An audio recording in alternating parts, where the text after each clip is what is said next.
na yun.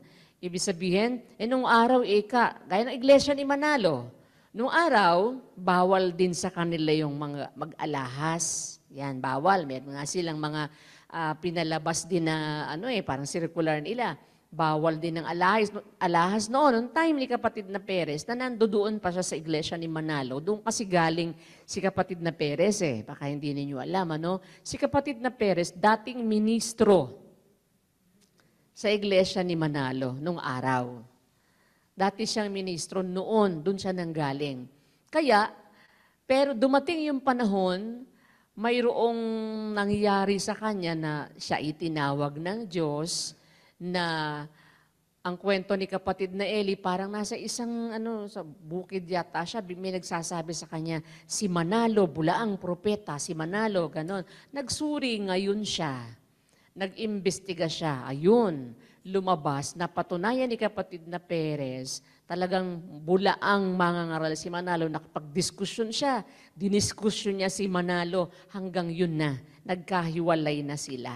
Hanggang siya ngayon, siya na yung umakay, nagrehistro na siya, ito na, hindi iglesia ni Manalo, hindi iglesia ni Kristo, hindi tao si Kristo. Kasi doon tao si Kristo, yan ang turo merong nagturo kay kapatid na Perez para maintindihan niya hindi tao si Kristo. Yun na, nakipagdiskusyon siya kay Manalo hanggang nagrehistro na siya. Yun na yung iglesia ng Diyos kay Kristo Jesus. Haligit suhay ng katotohanan. Nun nag-umpisa yon. Ganon. Tapos, ayan na, hanggang dumating na sa ating panahon. Ayon mga kapatid. Kaya, yung sinasabi sa Biblia na, yung hula sa Jeremias, na ang kanilang puno magmumula sa gitna nila, hindi iyon si kapatid na Perez. Dahil si kapatid na Perez, hindi nagmula sa iglesyang ito. Ito, ang kinatuparan nito, si kapatid na Eli. Dahil si kapatid na Eli, dito siya ipinanganak sa iglesia. Ang mga magulang niya, kaanib sa iglesia. Pinanganak siya 1947. 1936, nung umakay si kapatid na Perez sa kanila. Ang kanyang mga magulang, kaanib na noon, 1936. Siya, 1947, ipinanganak. Kaya, yung pagkakapanganak kay kapatid na Eli, pati yung buhay niya, ayon sa hula yun. At yun ay nananatili hanggang ngayon. Yun naman, diyan kasi yung 30-21 na yan, narinig na natin yan, hindi ba? Ang kanilang taga-akay. Sino yung taga-akay ngayon? Si kapatid na Daniel. Magiging isa sa kanila. Ang kanilang puno, si kapatid ni Eli, magmumula sa gitna nila. Kaya itong mga talatang ito, maliwanag na sa atin, natupad talaga yan dito sa ating pagsasama-sama. Iyon ang pinagkatiwalaan. Hindi nababago. May track kasi yan No? Kung anong umpisa hanggang huli, ganun. Pagka babaguhin ang aral, kasi kila Manalo nun, ayan, yung may teksto sila na noon, bawal sa kanila yung alahas, no? Ayan. Bakit ipinagbawal daw sa Iglesia ni Kristo noong una? Noong una, bawal. Tapos, nung bandang huli, hindi na bawal kasi nahihirapan daw ang mga tao na umanib. Ganun ba? Dahil nahihirapan ang mga tao na umanib, luluwagan mo? Sa kanila dati, mahigpit sa umpisa, paluwag. Baligtad. Ang sabi sa Biblia, yung ikatatlong bahagi, dadalhin ko sila sa apoy, dadalisayin ko sila. Pagka ba dinadalisay, lumuluwag o humihigpit? Di ba dapat humihigpit?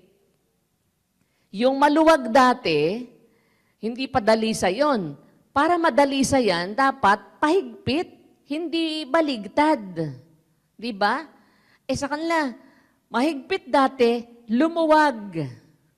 Bakit? Kasi daw, hindi umaanib ang mga tao.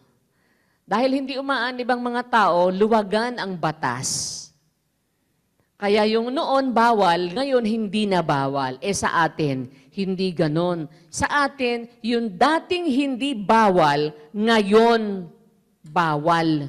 Di ba? Nung araw, sa panahon ni kapatid na Perez, hindi bawal uminom ng serbesa. Yung mga beer, uminom sila. Hindi bawal manigarilyo. Naninigarilyo sila. Pero dumating ang panahon, ipinaunawa ng Diyos kay kapatid na Eli, hindi dapat yan, bawal ang alak. Kahit ano, kahit isang patak, kahit anong klaseng alak, kahit yung sinasabi nila noon na safe daw 4%, hindi. Kaya ngayon, no amount of alcohol is safe. Diba? Kaya bawal ang beer. Oh. May alcohol yan eh. Bawal ang sigarilyo. Diba? Ibig sabihin, mula sa maluwag, pasikip, pahigpit, kasi yun ang nasa hula. Pero hindi ibig sabihin yayaman ka sa bukasyong ito. Kung ikaw ay manggagawa ni Satanas, pwede. So, meron naman na talagang ang iglesia ang nagbibigay sa kanila ng allowance.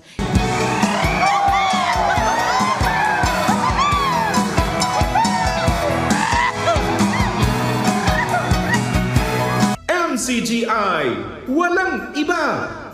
Kahit na may mga ibang mga nagke-claim na sila ay nagpapahayag ng karangalan ng Diyos, gumawa man sila ng mga charity works, gayahin man nila yung mga ginagawa ng MCGI.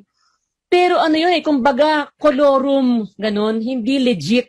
Hindi ikaw ang allowed kasi, hindi ikaw ang kinikilala na dapat na gumawa noon at hindi counted.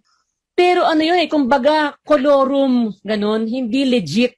Hindi ikaw ang allowed kasi, hindi ikaw ang kinikilala na dapat na gumawa noon at hindi counted.